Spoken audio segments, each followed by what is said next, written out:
নবী আলাইহিস সালাতু ওয়াস সালাম যখন দুনিয়াতে আসছেন, মুমিনের সংখ্যা একজনও ছিল না। পুরুষদের মধ্যে সর্বপ্রথম ইসলাম গ্রহণ করছেন আবু বকর সিদ্দিক রাদিয়াল্লাহু তাআলা আনহু। মহিলাদের মধ্যে সর্বপ্রথম আম্মাজান খাদিজাতুল কুবরা রাদিয়াল্লাহু তাআলা আনহা। বালকের মধ্যে সর্বপ্রথম আলীউল মুর্তজা রাদিয়াল্লাহু তাআলা আনহু। গোলামদের মধ্যে যায়েদ ইবনে হারিসা রাদিয়াল্লাহু তাআলা আনহু। এই চারজন ফার্স্ট মুসলমান। এর আগে কোনো মুসলমানই ছিল না। জনাব মুহাম্মদ রাসূলুল্লাহ সাল্লাল্লাহু আলাইহি ওয়াসাল্লাম আসার পরে তিনি এমন কি কাজ করেছিলেন যে কাজের ভিত্তিতে সব জায়গায় মুসলমান, মুমিন, এমনকি অর্ধ জাহান পর্যন্ত ওমর ইবনে খাত্তাব রাদিয়াল্লাহু তাআলা জমানায় তিনি শাসন করেছিলেন। সেই কাজটা কি ছিল বলেন? দাওয়াত। জোরে বলেন, জোরে বলেন। এই দাওয়াতের মাধ্যমেই জনাব মুহাম্মদ রাসূলুল্লাহ সাল্লাল্লাহু আলাইহি ওয়াসাল্লাম মানুষদেরকে দিনদার নেককার বানিয়েছিলেন। তা আপনার আমার কাজ কি হওয়া উচিত? দাওয়াত হওয়া উচিত। আজকের থেকে নিয়াত করি দাওয়াত দেব, এটা জরুরি। এই দাওয়াতের মাধ্যমে গোটা দুনিয়ার মধ্যে দিন ছড়িয়ে পড়ছে। এই পাক ভারত উপমহাদেশে একজন মুসলমানও ছিল না, একজনও না।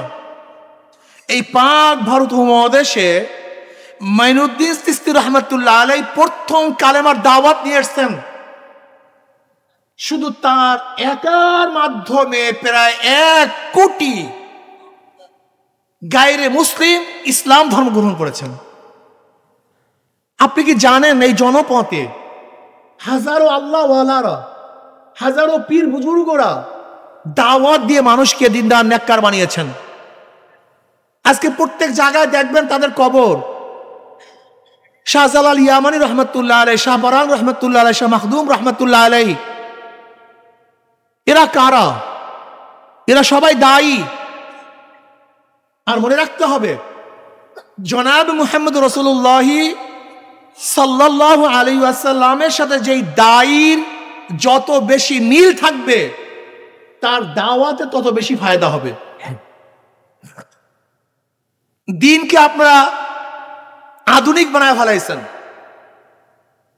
দেখবেন যেই দলের যে প্রধান, যদি সেই দলের প্রধানের কাছে তার অনুসারীরা মাথায় ফুক নিতে যায়, আমরা কি বলবো? কি করতেছে, এটা কেমন কথা?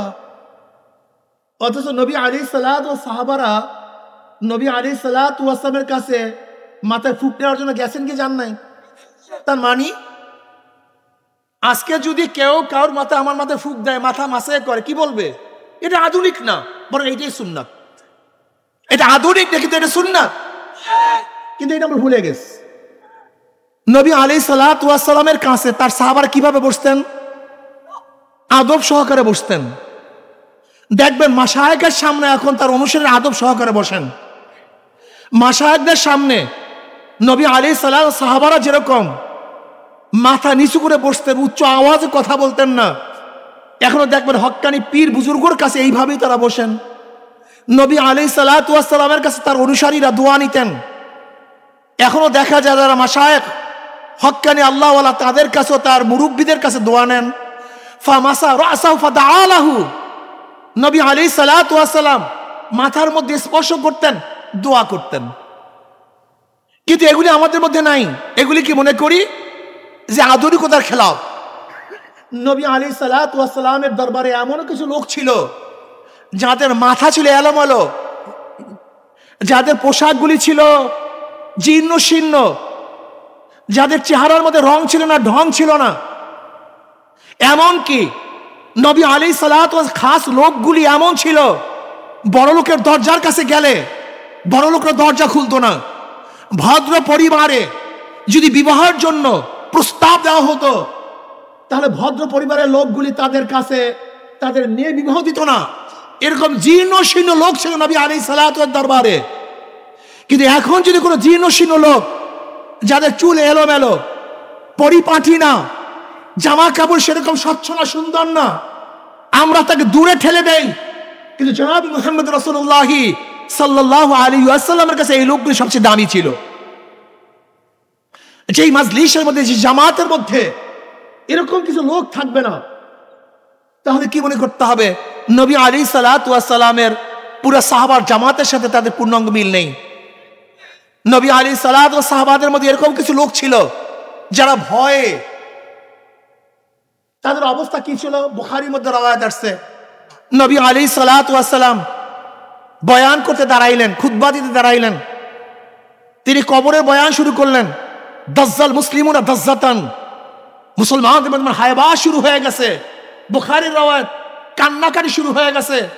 নাসাইর মধ্যে বিতাফসিল আসছে, রাবি বলেন, আসমা বিনত আবু বকর রাদিয়াল্লাহু আনহুমা বলেন যে নবী আলাইহিস সালাত বয়ানের কারণে শ্রোতাদের মধ্যে এমন চিল্লাচিল্লি কান্নাকাটি শুরু হয়ে গেছে যে নবী কি বয়ান করতেছিলেন আমি শুনতে পাইতেছিলাম না। যখন নবী আলাইহিস সালাম বয়ান শেষ, কান্নাকাটি শেষ হয়ে গেছে, রাবি বলেন আমি কাছের এক ব্যক্তিকে প্রশ্ন করছি, নবী আলাইহিস সালাত এমন কি বয়ান করেছিলেন যে বয়ানের কারণে মাজলিসের মধ্যে এই অবস্থা সৃষ্টি হয়েছে? তখন সেই কাছে থাকা ব্যক্তি বললেন, নবী আলাইহিস সালাত বলেছেন অচিরি কবরের মধ্যে দাজ্জালের ফিতনার মতো প্রত্যাশীর সম্মুখীন হতে হবে। শুধু এতটুকু বয়ান শোনার সাথে সাথে পুরো মাজলিসের মধ্যে চিল্লাচিল্লি কান্নাকাটি রোল পড়ে গেছে। আজকে দেখা যায় কোন মাজলিসের মধ্যে যদি কান্নাকাটি চিল্লাচিল্লি হয়, এটা আধুনিকতার খেলাফ। হ্যাঁ, আধুনিকতার খেলাফ, কিন্তু এইটাই নবীর জামাতের কাছাকাছি। নবী আলাইহিস সালাম জামাতের মধ্যে ভুরি ভুরি হাদিসের মধ্যে আসছে, নবী আলাইহিস সালাতু ওয়াস সালাম যখন বয়ান করছেন কানতে কানতে কানতে কান্না রো শুরু হয়ে গেছে। এখন দেখা যায় আমাদের অনেক মাজলিসের মধ্যে কান্না আসে না। যদি কান্নাকাটি থাকে এটা আধুনিকতা মনে করি না। হ্যাঁ, এটা আধুনিকতা না, কিন্তু এটা নবীর কাছের সেই মাজলিসের সমসাময়িক, এরকম মনে করতে পারেন। আমি কি বলতে চাই, মনে রাখতে হবে জনাব মুহাম্মদ রাসূলুল্লাহ সাল্লাল্লাহু আলাইহি ওয়াসাল্লাম জামাতের সাথে যত বেশি আপনার মিল থাকবে, মনে করতে হবে তত বেশি হক অবস্থা আছেন। আর নবী আলাইহিস সালাত ওয়াস জামাতের সাথে যত বেশি দূরত্ব মিল থাকবে না, মনে করতে হবে দিনের থেকে আপনি তত দূরে অবস্থান করতেছেন। আল্লাহ আমাদের সবাইকে আজীবন নবী আলাইহিস সালাত ওয়াস সালাম মাজলিসের রূপে আমাদের মাজলিসগুলোকেও সুসজ্জিত করার তৌফিক আল্লাহ আমাদের সবাইকে দান করেন। আমা আলাইনা ইল্লাল বালাগ। আসসালামু আলাইকুম ওয়া রাহমাতুল্লাহি ওয়া বারাকাতুহু।